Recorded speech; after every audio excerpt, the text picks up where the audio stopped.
seeing the name for Lockheed Martin was important because it lends a feeling of authenticity and focus on detail that you cannot reproduce.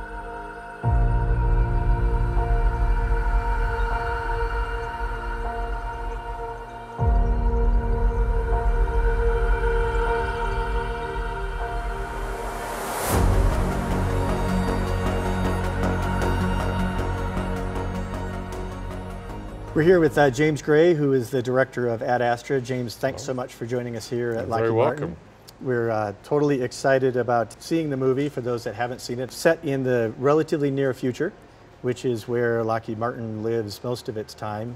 One of the things we wanted to get your thoughts on is what you think, and perhaps as part of the worldview you created as you wrote the movie and got into it, what do you perceive at that time it's going to be like? My own approach was that to do something where everything is bad in the future, what they call dystopian, I think is pretty boring and has been done already, and I don't think it's true. To do something utopian where everything's fantastic is also untrue, because we're people and we're flawed and we make mistakes. So really it's both, and you kind of want to convey a world that you can connect to that seems like the one that we live in today, but just a bit different, just a bit better, just a bit weirder, maybe. So in the movie, certainly we've got a lot of commercial companies. Lockheed Martin is featured. Yeah, it is featured. On the the space antenna at the beginning and throughout. Your vision was, I believe, is to just show some connection. So partnering with commercial companies like Lockheed Martin, what was the objective, and do you think you harnessed it? Well, I bet this is the first and only time that Lockheed Martin will ever be paired with Applebee's in a sentence. But we also got Applebee's and Yoshinoya Beef Bowl and Attico Mining Company, and the truth was, talking about the science aspect of it, seeing the name for Lockheed Martin was important because it lends a feeling of authenticity and focus on detail that you cannot reproduce. Right. It's funny because I'll hire the same person who did the corporate logo for some company that's famous, and I'll try to invent a company. Right. And the audience always knows it's fake. Yes. Always. It's the attention to detail, and it's something they recognize. And they like, recognize it instantly. That makes sense. They get it. They know that Lockheed Martin is working on these things anyway, and they think, well, is that real? Or is it's somehow it's a fantastic trick that you can play on the audience. And so when you see Lockheed Martin on the side of a spacecraft, it sends a message. Right. It sends a message about progress, about where we want to be. So this was all part of the plan of the film, a future that is neither utopian nor dystopian, that was complex and that felt like the future, that felt like progress. Yes. So we endeavored to do that. And Tommy Lee Jones said to me in the middle of shooting, said, I got one bone to pick with you. I said, what's that? Because we had been getting along very well. And I love Tommy Lee. And he's ferociously bright, Tommy Lee. Yeah. I mean, ferociously bright. He said, well, that space antenna, that's not real.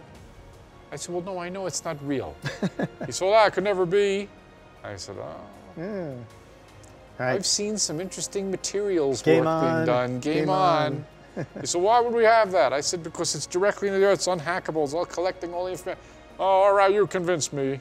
You convinced me. And then he was good to go. All right. Well, we won't let him down. You know, Mars has always seemed like it's 30 years out or 40 years out. Because it's so different and hard. And one of the things at Lockheed Martin we really want folks to understand and want to make sure we understand is it's just engineering. And when you talk about that near future and you can connect the dots, like the dots are right there. Now we just have to go get started. But you got to start with the pace. Right. Which means get forward to the moon, as we say. So when does Mars happen with people? So the mandate for NASA from Congress is to have a plan for a 2033 mission. Now, as a space buff, you may can add something to your repertoire here. 2033. Seems weirdly soon. It is, but there's kind of this rush. So 2033 is when the radiation levels kind of go up and down over cycles. So there's this nice little lull in how much delta V, how much propellant we need, at the same time that the radiation levels are lower. So 2033 is brilliant. Now you quickly say, okay, well that doesn't happen again for 78 years, so are we one? And then 70, no. But the more you can stack the cards in your favor. Of course. Yeah. So anyway, so that's why you hear 2033 a lot. That's interesting. That I didn't know. So last question for you. The biggest thing that you learned, that we helped you learn, either back in a couple years ago when you visited us in California or here, what was your biggest takeaway? Okay, so my answer is going to be pretty pedestrian, but it's the honest one. Yeah.